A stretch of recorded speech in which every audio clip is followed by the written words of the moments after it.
इच्छा। सभी उपलब्धियों का शुरुआती बिंदु अमीरी की दिशा में पहला कदम। व Edwin C Barnes Orange, New Jersey में 50 साल पहले जब मालगाड़ी से उतरे तो वे किसी फुटपाथिये की तरह दिख रहे थे, परंतु उनके विचार शहंशाहों जैसे थे। जब वे रेलवे स्टेशन से थॉमस एडिसन के ऑफिस की तरफ जा रहे थे, तो उनका दिमाग अपना काम कर रहा था। उन्होंने खुद को एडिसन के सामने खड़े देखा। उन्होंने यह कल्पना की कि वे एडिसन के सामने अपने जीवन की इकलौती प्रबल इच्छा को व्यक्त कर रहे हैं, उस महान आविष्कारक का बिजनेस पार्टनर बनने की प्रबल इच्छा। बार्न्स की इच्छा सिर्फ आशा नहीं थी, यह सिर्फ कामना नहीं थी। यह एक तीव्र प्रबल इच्छा थी, जो सबसे ऊपर थी और हर चीज के पार जाती थी। उनकी इच्छा एकनिष्ठ थी, उनका एक निश्चित लक्ष्य था। कुछ साल बाद एडविन सी बार्न्स एक बार फिर एडिसन के सामने खड़े थे, उसी ऑफिस में जहां वे एडिसन से पहली बार मिले थे। इस बार उनकी प्रबल इच्छा हकीकत में बदल चुकी थी। वे एडिसन के साथ मिलकर बिजनेस कर रहे थे। उनके जीवन का सबसे बड़ा और प्रबल सपना हो चुका था।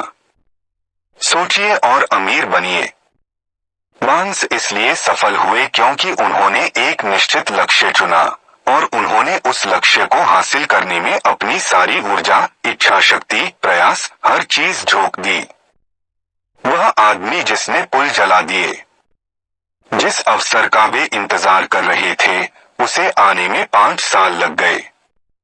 बार्न्स के सिवाय हर आदमी को यह लगता था कि वे एडिसन के बिजनेस में एक छोटी सी कील की तरह थे, परंतु अपने मन में वे हर पल खुद को एडिसन का पार्टनर ही समझते थे, उसी दिन से जब उन्होंने वहां पहली बार काम करना शुरू किया। यह एकनिष्ठ इच्छा की शक्ति का उल्लेखनीय उदाहरण है। बार्न्स को अपना लक्ष्य हासिल करने में इसलिए सफलता मिली क्योंकि वे किसी भी चीज से अधिक प्रबलता से एडिसन का बिजनेस पार्टनर बनना चाहते थे।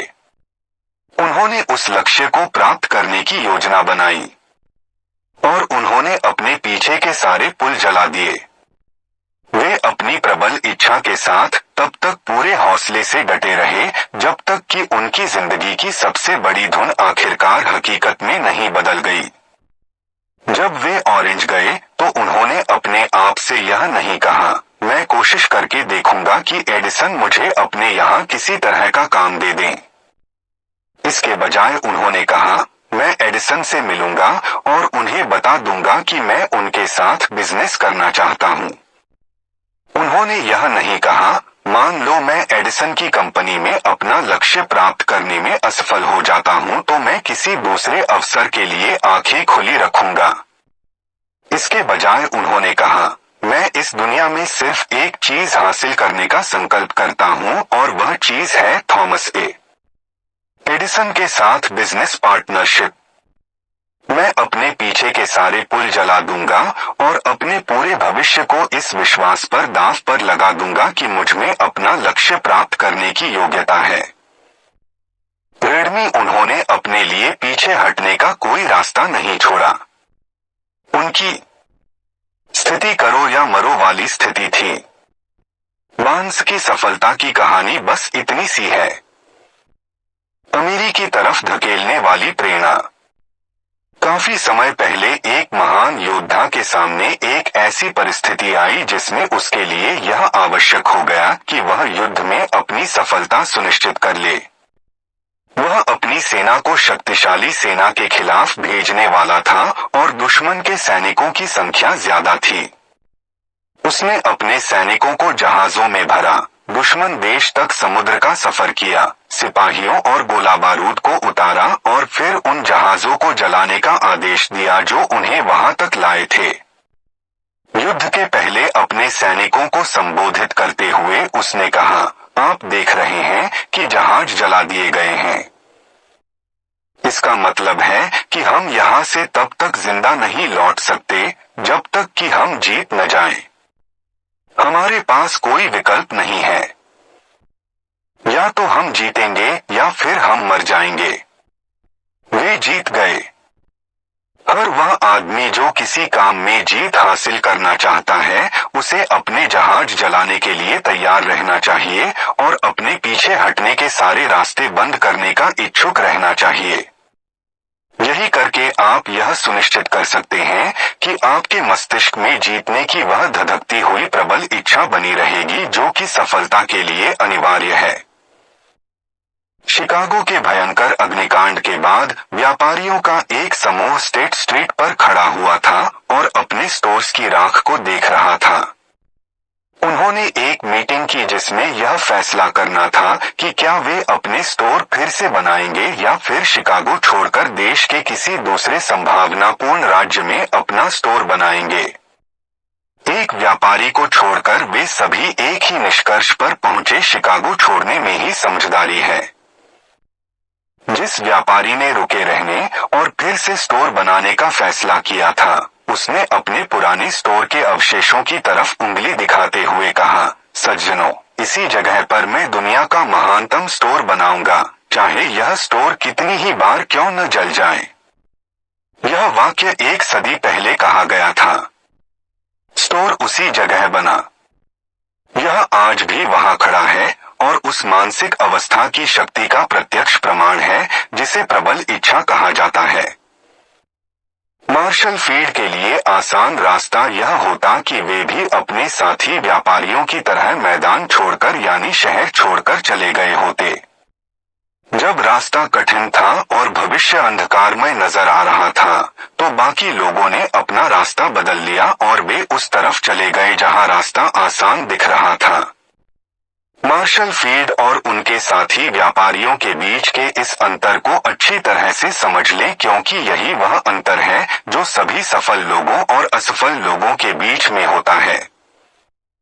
हर वयस्क आदमी जो धन का मतलब समझता है वह धन चाहता है, परंतु केवल चाहने भर से दौलत नहीं मिल जाती। दौलत निश्चित रूप से आती है अगर दौलत हासिल करने की प्रबल इच्छा हो, ऐसी इच्छा जो दिलो दिमाग पर हावी हो जाए और स्थायी मानसिक अवस्था बन जाए। अगर दौलत हासिल करने की योजना बनाई जाए या निश्चित तरीके खोजे जाए और अगर उन योजनाओं पर दृढ़ता और लगन से जुटे रहा जाए और असफलता को पहचानने से इनकार कर दिया जाए। प्रबल इच्छा को सोने में बदलने के 6 तरीके। अमीरी की प्रबल इच्छा को हकीकत में बदलने का एक तरीका है। इस तरीके में 6 निश्चित प्रैक्टिकल कदम। 1, पहला, अपने दिमाग में पैसे की वह निश्चित मात्रा सोच ले जिसे हासिल करने की आपकी प्रबल इच्छा है। केवल यही कहना पर्याप्त नहीं है, मैं ढेर सारा पैसा चाहता हूँ। कोई निश्चित रकम सोचें। इस निश्चित रकम के पीछे एक मनोवैज्ञानिक कारण है जिसे मैं बाद वाले अध्याय में विस्तार से स्पष्ट करूंगा। दूसरा, यह तय कर लें कि जिस पैसे की आप में प्रबल इच्छा है उसके बदले में आप क्या देना चाहेंगे। सच तो यह है कि इस दुनिया में मुफ्त में कोई चीज हासिल नहीं होती। तीसरा, एक निश्चित तारीख तय कर लें जब तक आप अपनी इच्छित धनराशि प्राप्त कर लेंगे। चौथा, एक निश्चित योजना बना लें कि आप किस तरह अपनी प्रबल इच्छा को सच बनाएंगे और फिर चाहे आप तैयार हो या न हो, एकदम काम में जुट जाएं और उस योजना को कार्य रूप में ले आएं। पांचवा, आप कितनी रकम हासिल करना चाहते हैं, उसकी समय सीमा। आप उस धनराशि के बदले में क्या देना चाहते हैं और वह योजना जिसके द्वारा आप इस धनराशि को हासिल करना चाहते हैं। इन सबका स्पष्ट संक्षिप्त ब्यौरा लिख लें। छठवां, अपने लिखे हुए ब्यौरे को जोर से दिन में 2 बार पढ़ें, एक बार रात को सोने से पहले और एक बार सुबह उठते ही। जब आप पढ़ें तो यह अनुभव करें और विश्वास करें जैसे आपके पास उतना पैसा अभी हाल मौजूद है।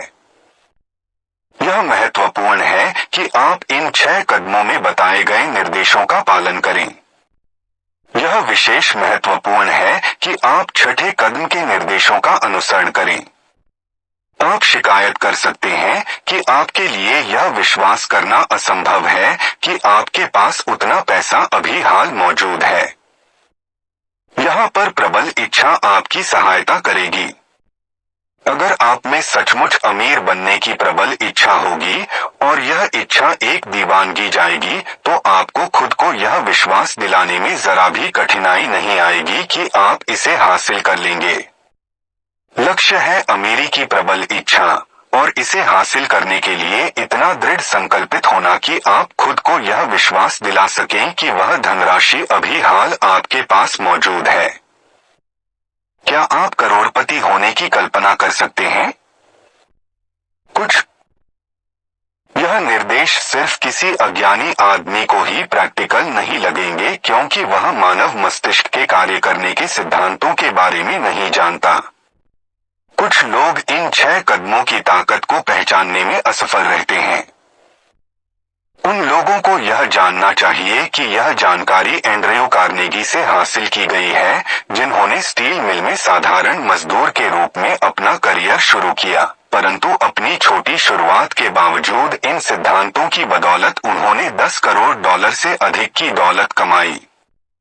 आपके लिए यह जानना भी महत्वपूर्ण है कि थॉमस एडिसन ने यहाँ सुझाए गए 6 कदमों का सावधानी पूर्वक विश्लेषण किया था और उन पर अपनी सहमति की मोहर लगाई थी।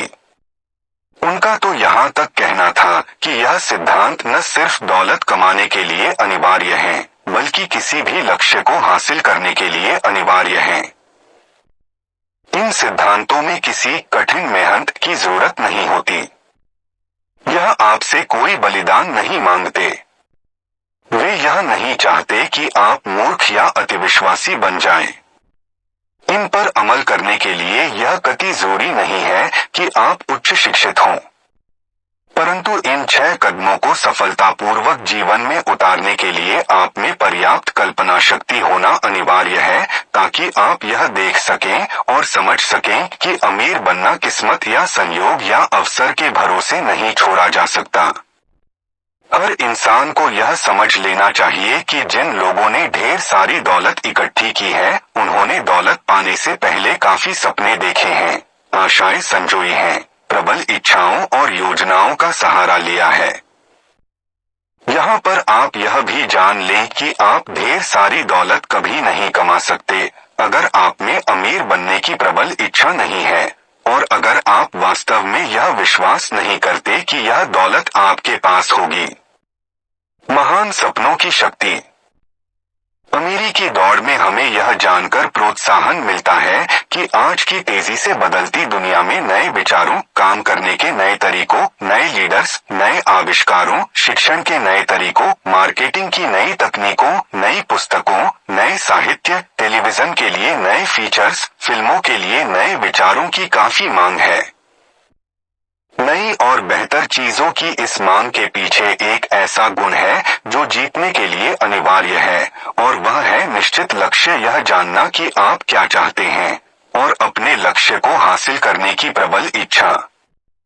दौलत इकट्ठी करने की प्रबल इच्छा के साथ हमें यह याद रखना होगा कि दुनिया के सच्चे लीडर्स हमेशा वही लोग रहे हैं जिन्होंने छुपे हुए अवसरों की अदृश्य शक्तियों का दोहन किया है और उसका प्रैक्टिकल प्रयोग किया है, जिन्होंने विचारों की शक्तियों को गगनचुंबी इमारतों, शहरों, फैक्ट्रियों, हवाई जहाजों, वाहनों और सुख सुविधाओं में बदला है।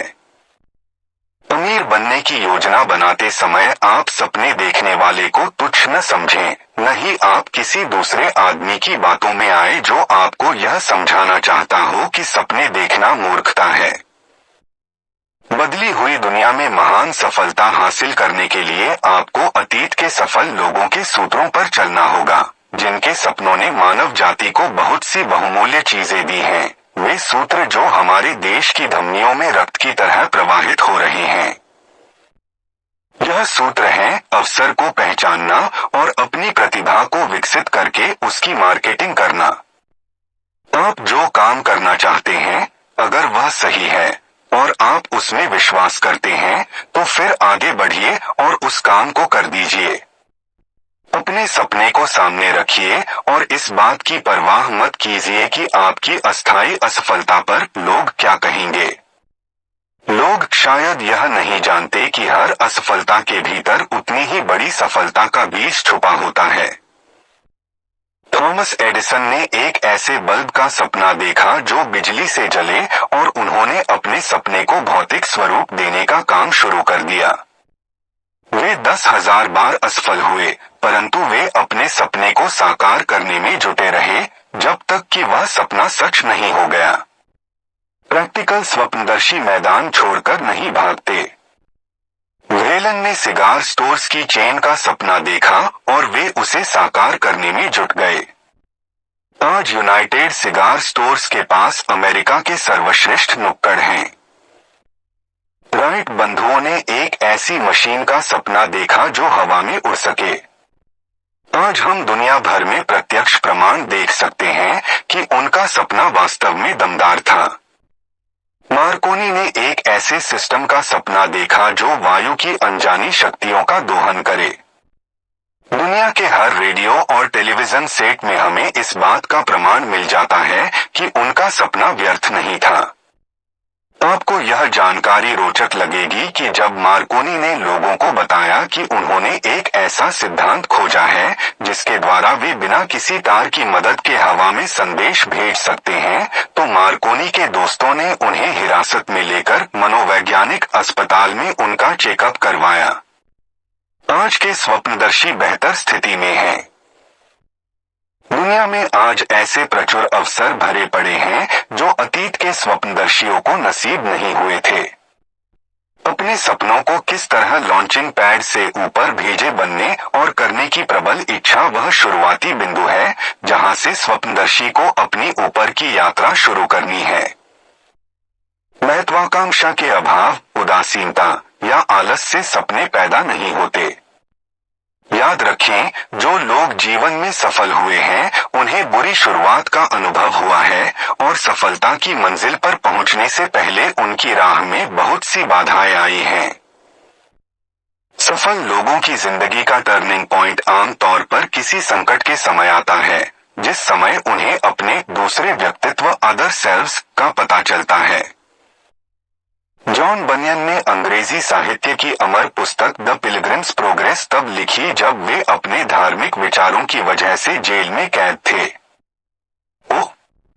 हेनरी ने अपने मस्तिष्क में सोई हुई अपनी प्रतिभा को तब जाना जब उन पर दुर्भाग्य का पहाड़ टूटा और उन्हें ओहियो में कैद खाने में डाल दिया गया।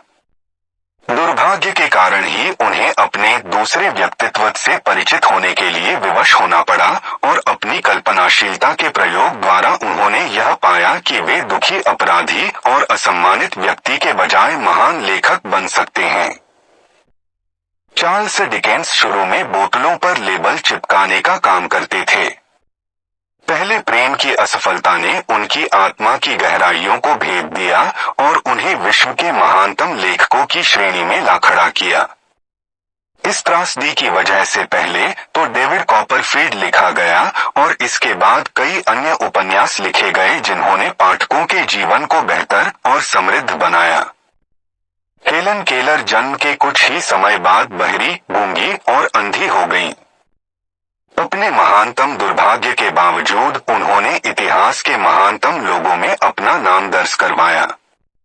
उनका पूरा जीवन इस बात का गवाह है कि कोई भी व्यक्ति तब तक नहीं हारता जब तक कि वह अपनी हार को सच के रूप में स्वीकार नहीं करता। रॉबर्ट बर्न्स एक अशिक्षित देहाती युवक थे। वे गरीबी का जीवन जीने के लिए अभिशप्त थे। इसी कारण वे शराबी बने। परंतु उनके आज दुनिया पहले से बेहतर है क्योंकि उन्होंने अपने विचारों को कविता में बदल दिया और कांटे उखाड़कर उनकी जगह पर एक गुलाब रख दिया। बीथोवन बहरे थे, मिल्टन अंधे थे, परंतु उनके नाम अमर हैं क्योंकि उन्होंने सपने देखे और उन सपनों को क्रमबद्ध विचारों में बदला। किसी चीज की चाह रखने और उसके लिए तैयार रहने में फर्क होता है। कोई भी व्यक्ति किसी चीज को प्राप्त करने के लिए तब तक तैयार नहीं होता जब तक कि उसे वह हासिल करने का विश्वास न हो। यह मानसिक अवस्था कामना या आशा की नहीं, बल्कि विश्वास की मानसिक अवस्था होती है। विश्वास के लिए आपको अपने मस्तिष्क को खुला रखना होगा। बंद मस्तिष्क में न तो आस्था होती है, न ही साहस और विश्वास। अमीरी याद रखें, जीवन में अपने लक्ष्य को ऊंचा रखने के लिए और समृद्धि का लक्ष्य बनाने के लिए आपको गरीबी और दुख के लक्ष्य बनाने की तुलना में ज्यादा प्रयास नहीं करना है। एक महान कवि ने इस शाश्वत सत्य को इन पंक्तियों में बखूबी समझाया है। मैंने जिंदगी से चवन्नी का सौदा किया और जिंदगी ने मुझे इससे ज्यादा नहीं दिया। हालांकि जब शाम को मैंने अपनी मजदूरी गिनी तो मैंने और ज्यादा पैसे मांगे। जिंदगी एक न्यायप्रिय मालिक है। यह आपको उतना ही देती है जितना आप मांगते हैं, परंतु एक बार आप अपनी मजदूरी तय कर लेते हैं तो फिर आपको उतने पर ही काम करना पड़ता है। मैं एक मजदूर की तनख्वाह पर काम करता रहा। मैंने यही सीखा और सोचकर निराश हुआ। ईडीएमआई नोट, मैं जिंदगी से जो भी तनख्वाह मांगता जिंदगी मुझे खुशी खुशी वही दे देती। इच्छा प्रकृति को हरा सकती है। इस अध्याय के अंत में मैं एक असाधारण व्यक्ति की कहानी सुनाना चाहूंगा। मैंने उसके पैदा होने के कुछ मिनटों बाद उसे पहली बार देखा। जब वह इस संसार में आया तो उसके कान नहीं थे और जब डॉक्टरों से जोर देकर पूछा गया तो उन्होंने कहा कि यह बच्चा जीवन भर बहरा और गूंगा रहेगा। मैंने डॉक्टर की राय को चुनौती दी। मुझे ऐसा करने का अधिकार था। मैं बच्चे का पिता था। मैं भी एक निर्णय पर पहुंचा और मैंने भी अपनी राय दी, परंतु मैंने अपनी राय को अपने दिमाग में ही सोचा, इसे अपने दिल तक ही रखा। अपने दिल में मैं जानता था कि मेरा पुत्र सुनेगा भी और बोलेगा भी। किस तरह? मुझे विश्वास था कि कोई न कोई तरीका तो होगा और मैं जानता था कि मैं वह तरीका ढूंढ लूंगा। मैंने अमर इमर्सन के इन शब्दों को याद किया, सारी की सारी दुनिया हमें आस्था सिखाती है। हमें सिर्फ आज्ञा भर माननी है। हम में से हर एक के लिए मार्गदर्शन उपलब्ध है और केवल सुनने भर से हम सही शब्द सुन सकेंगे। सही शब्द, प्रबल इच्छा। यह इच्छा उस समय मेरे मन में किसी भी अन्य भावना से अधिक प्रबल थी कि मेरा पुत्र बहरा और गूंगा नहीं होना चाहिए। उस इच्छा से मैं जरा भी पीछे नहीं हटा, एक सेकंड के लिए भी नहीं। मैं इस बारे में क्या कर सकता था? किसी तरह मैंने एक ऐसा रास्ता खोज लिया जिससे मैं अपने बच्चे के मस्तिष्क में वही प्रबल इच्छा भर दूं जो मेरे मस्तिष्क में थी, इस बात की प्रबल इच्छा कि वह बिना कानों के भी सुनने के तरीके खोजने में जुटा रहे। जैसे ही बच्चा इतना बड़ा हुआ कि वह मेरे साथ सहयोग कर सके, मैं पूरी तरह सुनने की प्रबल इच्छा को उसके दिमाग में भरने लगा। मैंने उसे यकीन दिलाया कि प्रकृति उसकी इस प्रबल इच्छा को शारीरिक यथार्थ में बदल देगी। यह सारा चिंतन मेरे अपने मस्तिष्क में चलता रहा, परंतु मैंने किसी को भी यह बात नहीं बताई। हर दिन मैं खुद से किए गए वादे को दोहराता रहा कि मेरा पुत्र बहरा और गूंगा नहीं रहना चाहिए। जब वह बड़ा हुआ और अपने आसपास की चीजों को देखने लगा तो हमने पाया कि उसमें सुनने की थोड़ी शक्ति तो थी। जब वह उस उम्र में पहुंचा जब बच्चे आम तौर पर बोलना शुरू करते हैं, तो उसने बोलने की कोई कोशिश नहीं की, परंतु उसकी हरकतों से हम समझ जाते थे कि वह कुछ आवाजों को थोड़ा बहुत सुन सकता था। मैं इतना ही तो जानना चाहता था। मुझे विश्वास था कि अगर वह जरा सा भी सुन सकता था तो उसकी सुनने की क्षमता बढ़ाई जा सकती है। फिर ऐसा कुछ हुआ जिससे मुझे आशा बंधी। यह एक अनपेक्षित संयोग था, एक दुर्घटना जिसने जीवन बदल दिया। हम एक रिकॉर्ड प्लेयर लाए। जब बच्चे ने इसका संगीत पहली बार सुना तो वह तो खुशी के मारे पागल हो गया और उसने उस मशीन पर कब्जा कर लिया। एक बार वह रिकॉर्ड प्लेयर के सामने खड़े होकर उसी रिकॉर्ड को 2 घंटे तक सुनता रहा और उसके दांत उस मशीन के किनारे पर जकड़े हुए थे। उसकी इस आदत का महत्व हमें कई वर्षों तक समझ में नहीं आया, जब तक कि हमें ध्वनि के बोन कंडक्शन के सिद्धांत के बारे में पता नहीं चला। रिकॉर्ड प्लेयर पर उसके कब्जे के कुछ कुछ समय बाद मुझे पता चला कि अगर मैं उसके सिर के नीचे की तरफ वाली हड्डी पर अपने होंठ लगाकर कुछ बोलूं तो वह मेरी बातों को साफ साफ सुन सकता है। यह पता चलने के बाद कि वह मेरी आवाज को साफ सुन सकता है, मैंने तत्काल उसके मस्तिष्क में सुनने और बोलने की इच्छा को भरना शुरू कर दिया। मुझे जल्दी ही यह जानकारी मिली कि बच्चे को कहानियों में मजा आता है, इसलिए मैंने ऐसी कहानियां लिखी जो उसे स्वावलंबन, कल्पना शक्ति और सुनने तथा सामान्य बनने की तीव्र इच्छा विकसित करने का संदेश दे सकें। खास तौर पर मैंने एक कहानी पर जोर दिया जिसे मैं उसे बार बार नए और नाटकीय अंदाज में बदल कर सुनाता रहा। मैं इस कहानी के द्वारा उसके मस्तिष्क में यह विचार बीज बोना चाहता था कि उसकी शारीरिक स्थिति दुर्भाग्य नहीं है, बल्कि एक छुपा हुआ कि हर बहुमूल्य सौभाग्य है।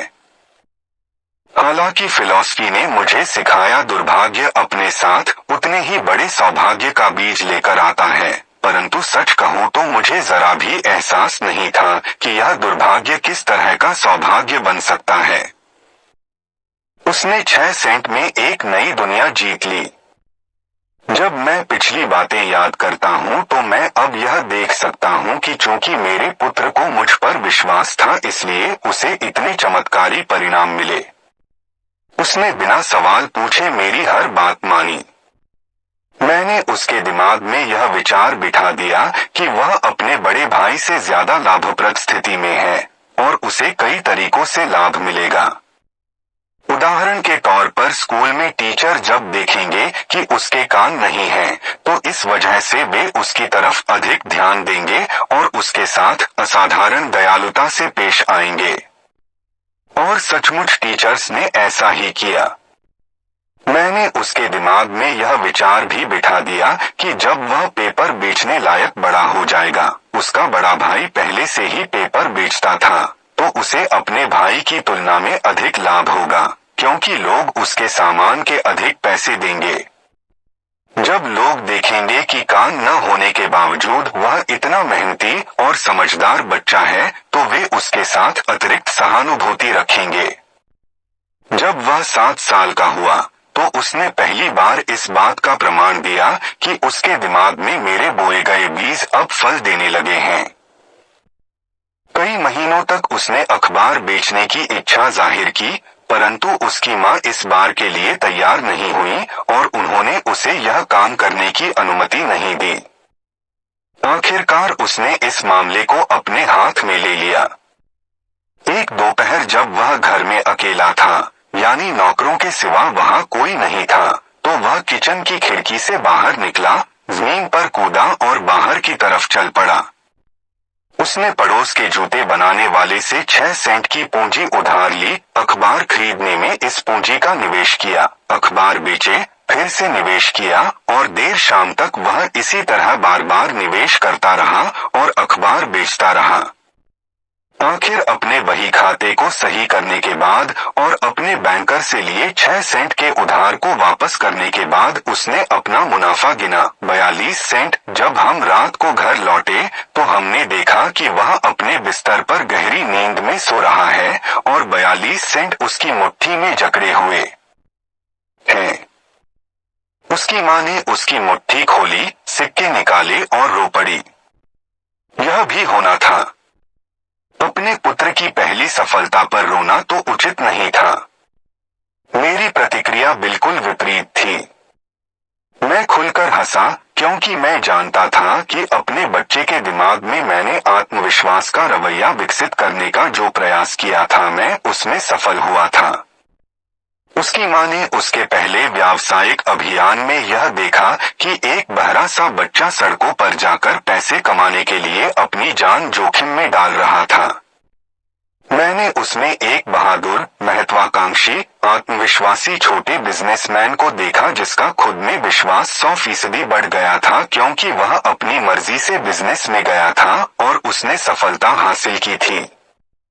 इस सौदे से मुझे खुशी हुई क्योंकि इससे मैं जान गया कि उसने अब अपने आत्मविश्वास और सफलता का वह प्रमाण दे दिया था जो जीवन भर उसका साथ देगा। छोटा बहरा बच्चा जो सुनने लगा। छोटा बहरा बच्चा स्कूल पास कर गया और बिना अपने टीचर्स के लेक्चर सुने कॉलेज भी पास कर गया। वह अपने टीचर्स की बात तभी सुन पाता था जब वे पास में खड़े होकर जोर से चिल्लाते थे। वह मूक बधिर बच्चों के स्कूल में पढ़ने नहीं गया। हमने उसे इस बात की इजाजत नहीं दी कि वह इशारों की भाषा सीखे। हमने संकल्प कर लिया था कि वह एक सामान्य जीवन जिएगा और सामान्य बच्चों के साथ रहेगा। और हम इस फैसले पर डटे रहे, हालांकि कई बार स्कूल के अधिकारियों से इस बारे में हमारी काफी बहस हुई।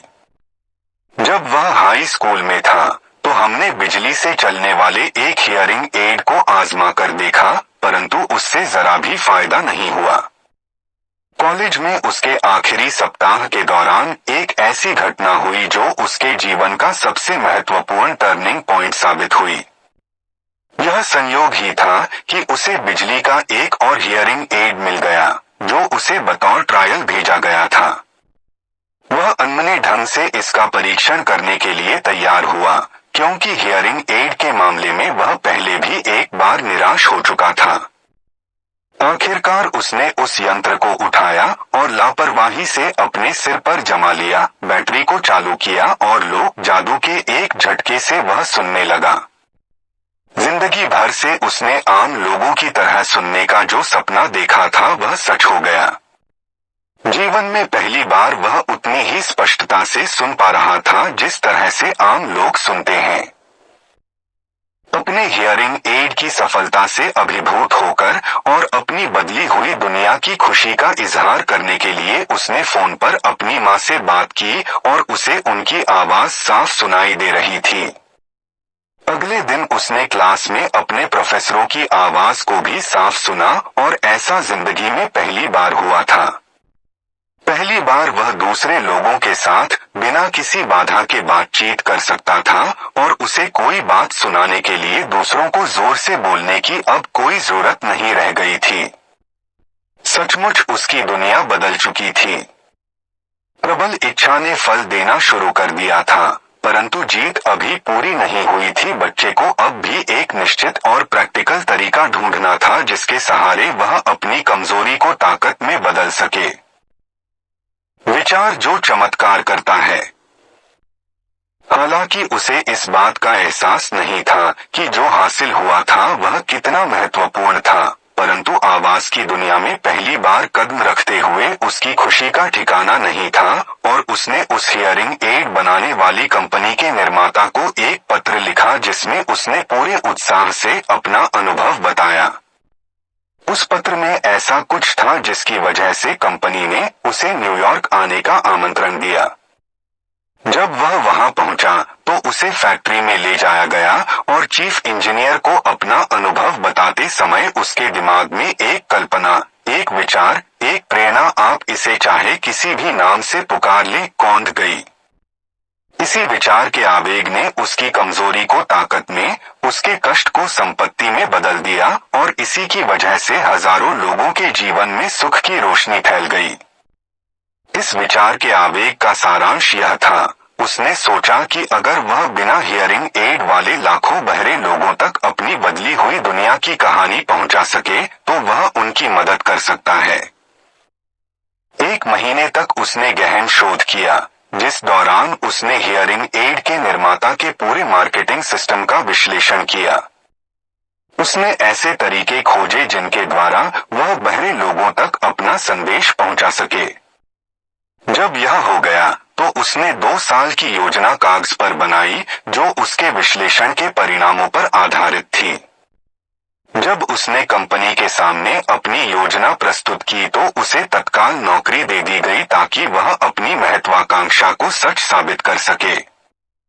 जब उसने यह काम शुरू किया तो उसने सपने में भी यह नहीं सोचा था कि वह हजारों बहरे लोगों के जीवन को आशा और राहत से भर देगा जो उसकी मदद के बिना हमेशा बहरे बने रहने के लिए अभिशप्त रहते।